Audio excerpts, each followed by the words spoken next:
Princess Leia hairdo on? Check. Hey everyone. Today we're going to do a little bit of a dive into a hidden gem. For those of you who know Zib and his low pop videos, he always talks about a hidden gem. Well, there's a hidden gem in the matriarch. It's actually part of the modulation section. It's a stair-stepped triangle wave. And you can take this stair-stepped triangle wave and have it interplay with the divisions from the arpeggiator and have these two low frequencies interact in such a way that you can generate a very interesting pseudo-random syncopation.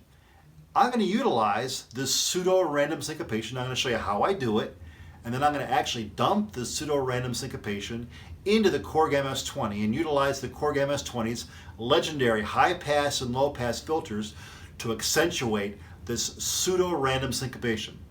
And I'm going to play the MS-20 along with the matriarch, drummer from another mother, mother 32, and the subharmonicon as an ensemble. We're going to tape it live before a studio audience. Also, as part of this, I'm going to utilize not one, not two, but five Elisa's QuadraVerbs. Well, they aren't exactly QuadraVerbs. They're QuadraVerb emulations that I have constructed in Ableton. Each instrument will be run through its own effects bus utilizing Ableton. And I'll show you how I do that as well. And as an added bonus, I have already thrown this Ableton's ADG file, effects group file, onto my Google hard drive. I have a link for under my community page on my YouTube website. So, YouTube channel, I guess. So, if you're subscribers to my YouTube channel, I know for certain you have access to my community page. And if you go there, you can download the ADG file, the Ableton device group file, and utilize it for those of you who are Ableton users. All right. So with that, you guys know how much I love diagrams. Let me go ahead and show you a diagram how this is all going to kind of come together as part of a system. So here's my setup. I have my digital audio workstation, which is my iMac, and coupled to it is my Scarlett 18.8 digital audio interface. I also then have a Korg SQ1 step sequencer and my Korg MS-20 Mini. Down here I have my matriarch and my Moog Sound Studio 3 DFAM Mother 32 and subharmonicon. Then I've got some routings here. I've got my MIDI, CV, and audio routings, and I'll talk about each of those individually. Let's start first with the CV routings, and we'll begin with the SQ1. The SQ1 has two outputs. For me, in this particular case, it has two gate outputs, gate A and gate B. Gate A is going to dump into the matriarch, and it's going to set up the beats per minutes for the arpeggiator, the rate and division on the arpeggiator. And between the arpeggiator division and rate and the stepped triangle wave of the modulation on the Moog matriarch, those two together will generate for me that pseudo-random syncopation. I will then take that pseudo-random syncopation that was a gate modified through the modulation source as a waveform out up into my Korg MS-20, into the high-pass and low-pass filters, the legendary high-pass and low-pass filters of the Korg MS-20. So that's the first sort of loop, if you will, out of the SQ1. The second SQ1 loop-ish, if you will, is gate B. Gate B will dump into the DFAM, Mother 32, and subharmonicon, and that will set up simply the tempo. So I have the tempo being set by gate B, the syncopation, which is tempo-ish, set from gate A, all running together. So you'll really feel the groove, and the entire groove is established by the SQ1. Now there's some more control voltages going on here. I have some keyboard out voltage.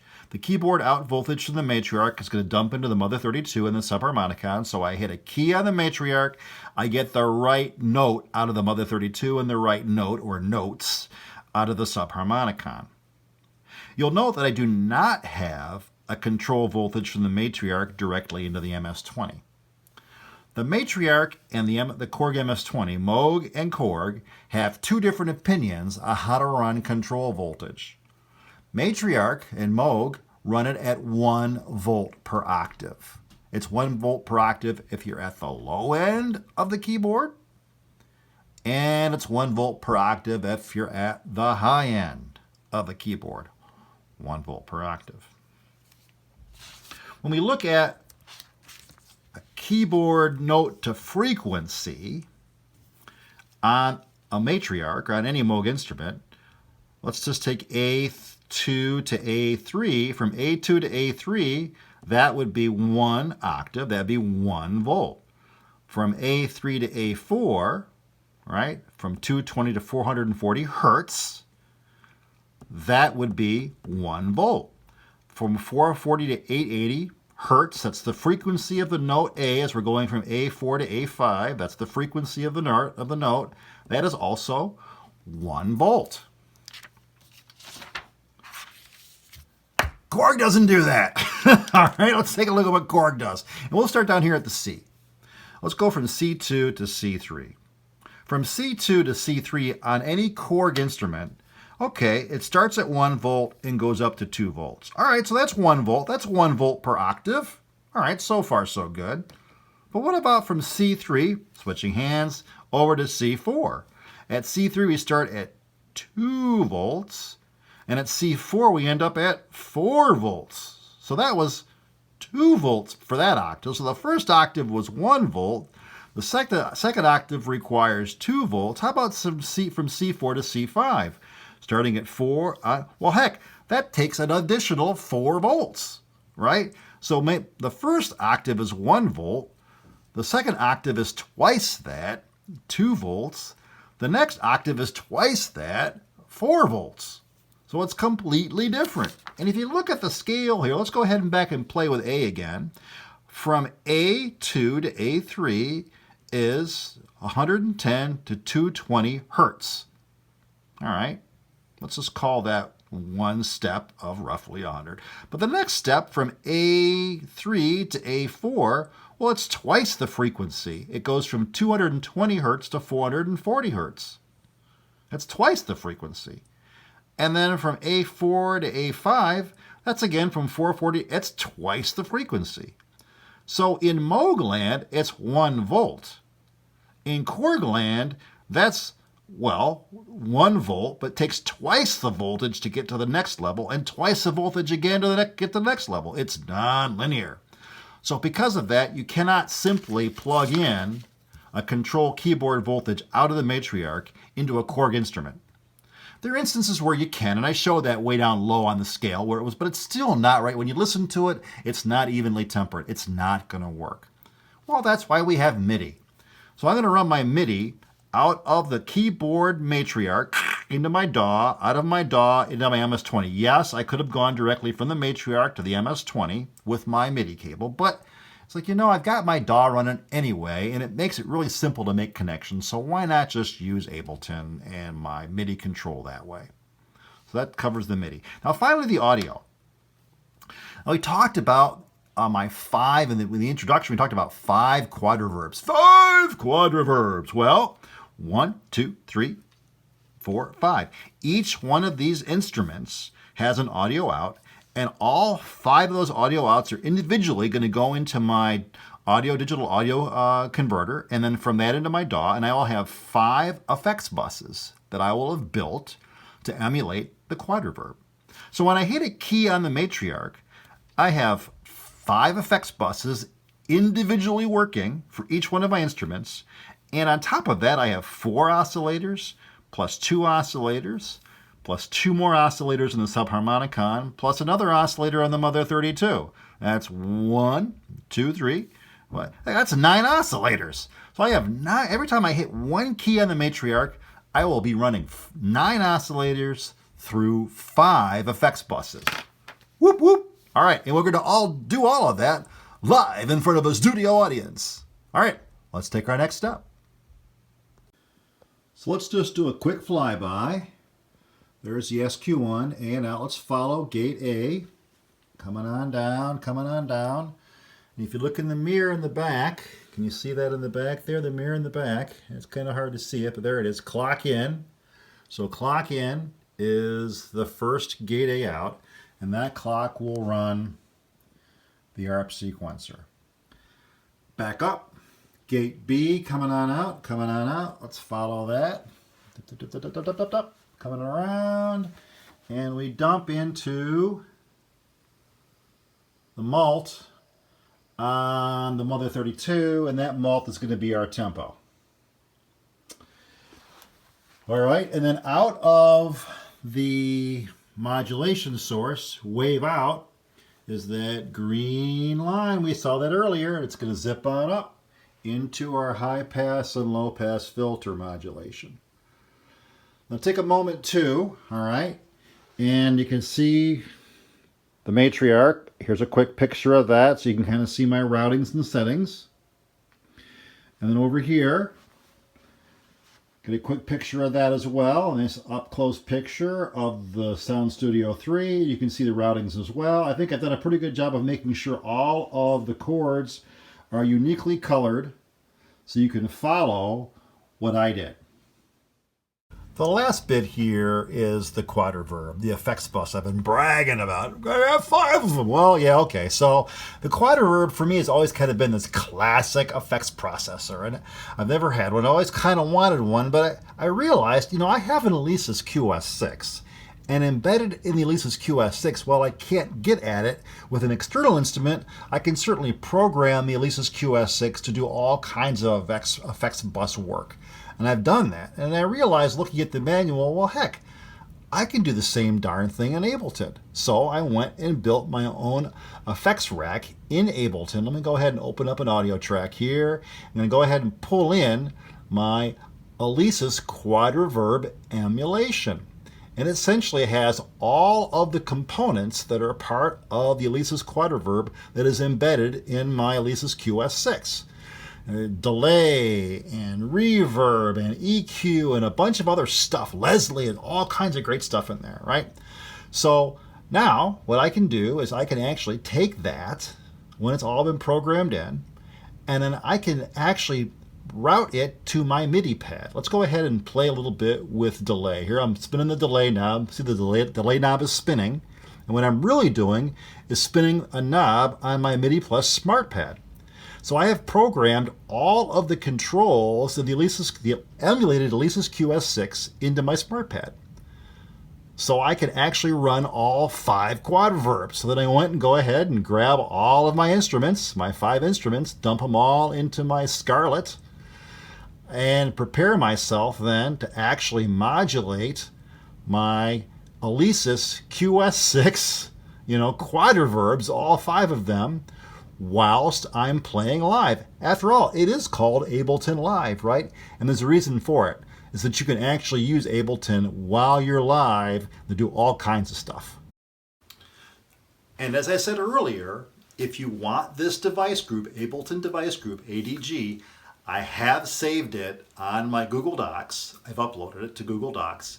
And so if you navigate to my YouTube channel, on my community page, you'll see a post that has a link, and that link is the Google Docs file location for the ADG file.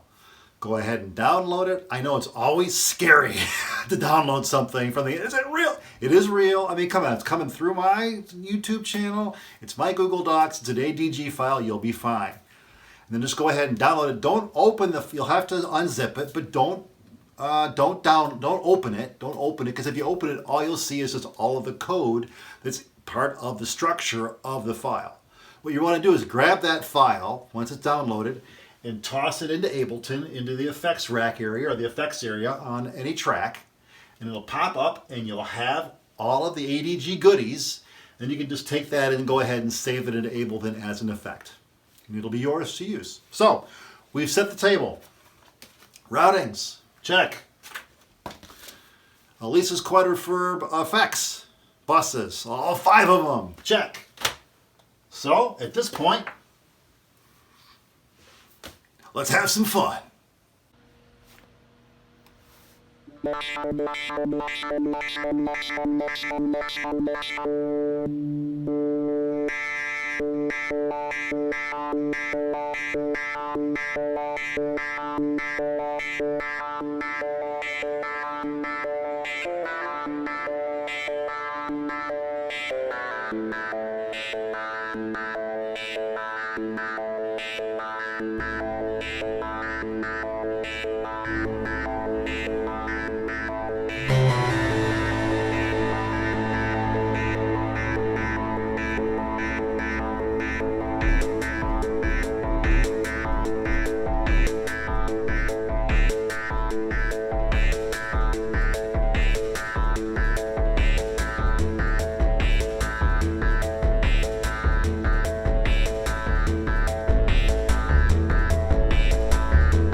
Let's give it up for the matriarch.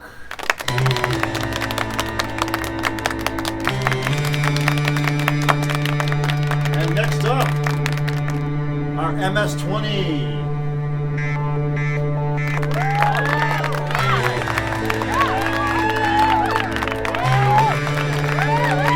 And give a warm applause for our friend, the drummer from another mother. And our bass line by the Mother 32.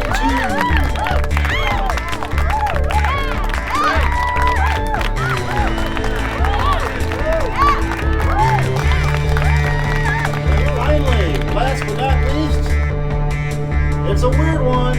It's the subharmonicon.